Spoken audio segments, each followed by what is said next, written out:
चलो बच्चों, let's read the question.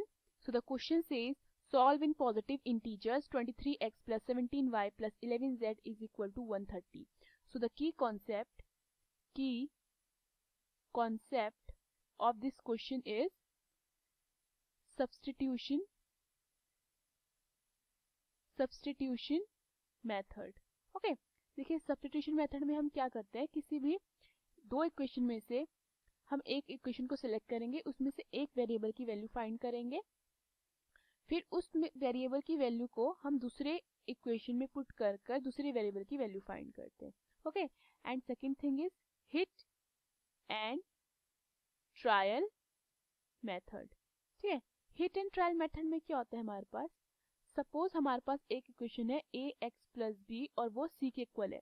तो यहाँ पे मैं x को अपनी मर्जी से कुछ भी वैल्यू पुट कर सकती हूँ, 0 1 2 3 -1, और मैं देखती हूँ क्या वो वैल्यू इस इक्वेशन को सेटिस्फाई कर रही है. यानी कि अगर मैंने x को सपोज 1 पुट किया और 1 पुट करने पर वो c के इक्वल आ जाता है, दैट मीन्स वो वैल्यू जो है हमारी कंसिडर हो जाएगी. ठीक है, तो वो होता है हमारा हिट एंड ट्रायल मेथड. तो मुझे क्वेश्चन में इक्वेशन क्या गिवन है, 23x plus 17y plus 11z is equal to 130. Okay, so the maximum value of x क्या होगी, the maximum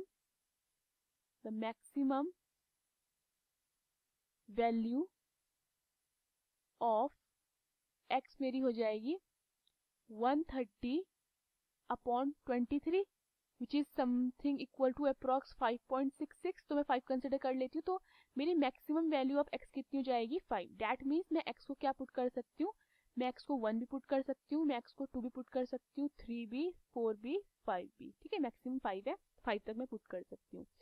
सो मेरे पास इक्वेशन है 23x plus 17y plus 11z is equal to 130. Clear है.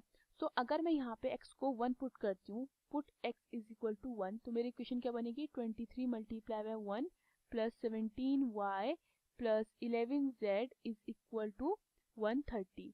तो यहाँ से ये कितना हो जाता है, 17y plus 11z is equal to 130 minus 23. ठीक है, तो मेरी इक्वेशन क्या आती है, 17y plus 11z is equal to 107. Clear है, ये मेरी इक्वेशन आ जाती है. नाउ हमें क्वेश्चन में गिवन है कि हमें सॉल्व करना है इन पॉजिटिव इंटीजर्स. ठीक है, तो अगर मैं यहाँ पे y को 1 पुट करती हूँ, सपोज मैंने y को यहाँ पे 1 पुट किया, तो मेरे पास 11z कितना हो जाएगा, 11z is equal to 107 minus 17 which is equal to 90. Then 11z मेरे पास 90 इक्वल आएगा, z मेरे पास 90 अपॉन 11 आएगा. तो मैं ये कंसिडर नहीं करूंगी, यानी कि मैं y इज इक्वल टू 1 को कंसिडर नहीं करूंगी. अगर मैं y को इज इक्वल टू 2 पुट करती हूँ, तो मेरा 11z कितना हो जाएगा, 11z is equal to 107 minus 34 and 107 minus 34 is equal to 67. तो 11z मेरा 67 के इक्वल आ जाएगा, z मेरा 67 अपॉन 11 आएगा, तो मैं इसको कंसिडर नहीं करूंगी. ठीक है, if I put y is equal to 5, तो ये मेरा क्या बनेगा, 17 multiply by 5 plus 11z is equal to 107.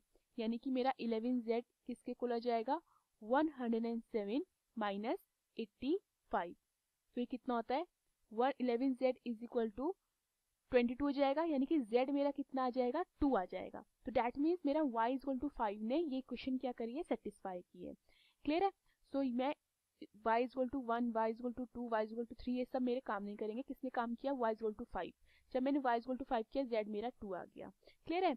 Now I will put x is equal to 2 in, let's say मैं इस इक्वेशन को 1 मान लेती हूँ, इन इक्वेशन 1. ओके, मैं अब x को 2 पुट करूंगी, तो ये क्या बनेगा, 23 multiply by 2 plus 17y plus 11z is equal to 107.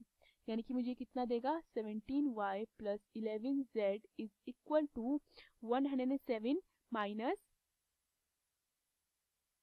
46 which is equal to 17y plus 11z मेरा हो जाएगा 84 के इक्वल.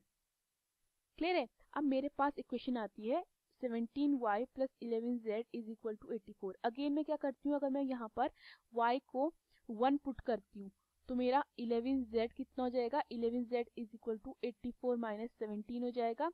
देन 11z मेरा हो जाएगा 67 के इक्वल, तो z मेरा कितना होगा 67 अपॉन 11, तो मैं इसको कंसीडर नहीं करूंगी। अगर मैं y को पुट करती हूँ 2 तो ये मेरा कितना बनेगा, 11z is equal to 84 minus 34, तो 11z मेरा हो जाएगा 50। तो मैं इसको भी z मेरा कितना आएगा 50 अपॉन 11, तो मैं इसको भी कंसीडर नहीं करूंगी। Now I will put y is equal to 3। तो जब मैं y is equal to 3 put करती हूँ तो कितना मिलेगा, 17 multiply by 3 plus 11z is equal to 84। तो ये कितना आता है मेरे पास, 11z is equal to 84 minus 73 से 51 होता है माइनस 51, तो 11z मेरा जाता है 33, यानी कि z मुझे कितना मिल जाता है 3। तो यानी कि मेरा y इज इक्वल टू 3 ने सेटिस्फाई किया है ये इक्वेशन को, तो मैं इनको कंसिडर नहीं करूंगी y इज इक्वल टू 1 और y इज इक्वल टू 2 को। ठीक है, now I can put x is equal to 3 in equation 1। Equation 1 क्या थी हमारे पास, 23x plus 17y plus 11z is equal to 130। Okay, मैं यहाँ पे इसको 3 पुट करती हूँ x को, तो क्या मिलेगा मुझे, 23 multiply by 3 plus 17y plus 11z is equal to 130। तो मेरे पास इक्वेशन क्या आती है, 17y plus 11z is equal to 61। Okay, again मैं क्या करती हूँ, देखती हूँ y को जब मैं यहाँ पे 1 पुट करूंगी तो मेरे पास 11z कितना आएगा, 11z is equal to 61 minus 17, यानी कि 11z मेरा कितना हो जाएगा, 11z मेरा हो जाएगा 61 minus 17 is will give me 44। तो मेरा z कितना हो जाएगा 4। तो मुझे इसी वैल्यू ने सेटिस्फाई कर दिया मेरी इक्वेशन को। ठीक है, तो दैट मीन्स मैं यहाँ पे पुट करूंगी, put y is equal to 1। तो यहाँ पे जैसे मैंने y को 1 पुट किया तो मेरे पास कितना है, 17y plus 11z is equal to 61। तो यहाँ पे 11z मेरा कितना हो जाता है, 61 माइनस 17, तो मेरे पास 11z हो जाता है इज इक्वल टू 44। ठीक है, इज इक्वल टू 44।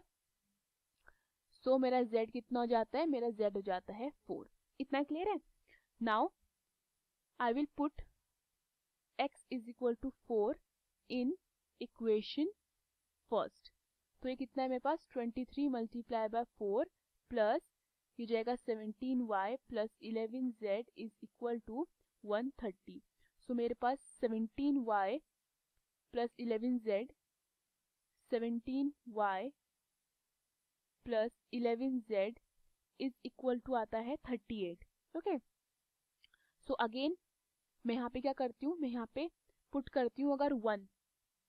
ठीक है, अगर मैं यहाँ पे पुट करती हूँ, put y is equal to 1, put y is equal to 1, तो ये मेरे पास कितना आएगा, 11z is equal to 38 minus 17। So यहाँ पे मेरे पास कितना आ जाता है, z is equal to 11z is equal to 21, तो ये मैं कंसिडर नहीं करूंगी। अगर मैं यहाँ पे y को पुट करती हूँ 2, ठीक है, तो यहाँ पे मेरा 11z कितना हो जाएगा, 38 माइनस 34, तो ये भी z मेरा कितना आएगा 4/11, तो मैं ये भी कंसिडर नहीं करूंगी। अगर मैं यहाँ पे y को पुट करती हूँ 3, ठीक है, तो ये मेरे पास कितना आएगा, 11z is equal to 38 minus 51। Value किस में जा रही है, वैल्यू नेगेटिव में जा रही है, क्योंकि 38 माइनस 51 मुझे नेगेटिव में देगा।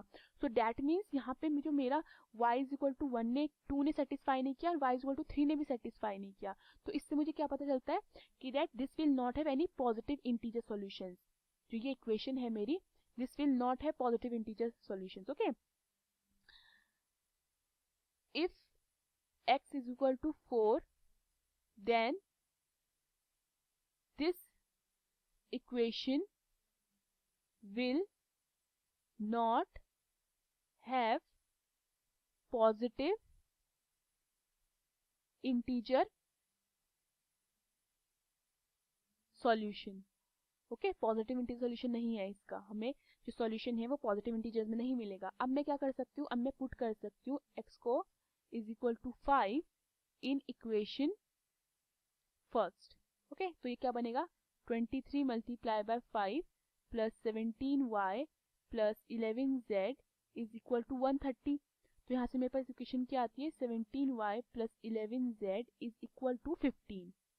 ओके एंड क्लियरली यहाँ पे मुझे भी दिख रहा है कि इसका भी क्या होगा पॉजिटिव इंटीजर सॉल्यूशन नहीं होगा, but we will check this. ठीक है, अगर मैं यहाँ पे पुट करती हूँ y is equal to 1, okay so ये मेरा क्या बनेगा 17 multiply by 1 plus 11z is equal to 15। तो 11z मेरा कितना हो जाएगा 15 minus 17 which is equal to -2। तो यहाँ से मुझे क्लियरली दिख रहा है कि मुझे पॉजिटिव इंटीजर सॉल्यूशन नहीं मिलेगा, कोई भी मेरे पे रूट जो है पॉजिटिव नहीं आएंगे। So this equation also if x is equal to 5, ठीक है, this will also not have positive integer solution. Okay positive integer solution इसकी भी नहीं है। सो मेरे पास x और y की क्या क्या वैल्यूज आती हैं, मेरे पास x और y की वैल्यूज आती हैं, देयरफॉर x मेरा क्या क्या हो सकता है, मेरा x हो सकता है 1 2 3, मेरा y हो सकता है 1 3 5 एंड मेरा z हो सकता है 2 3 4। Hope you understood the question, thank you.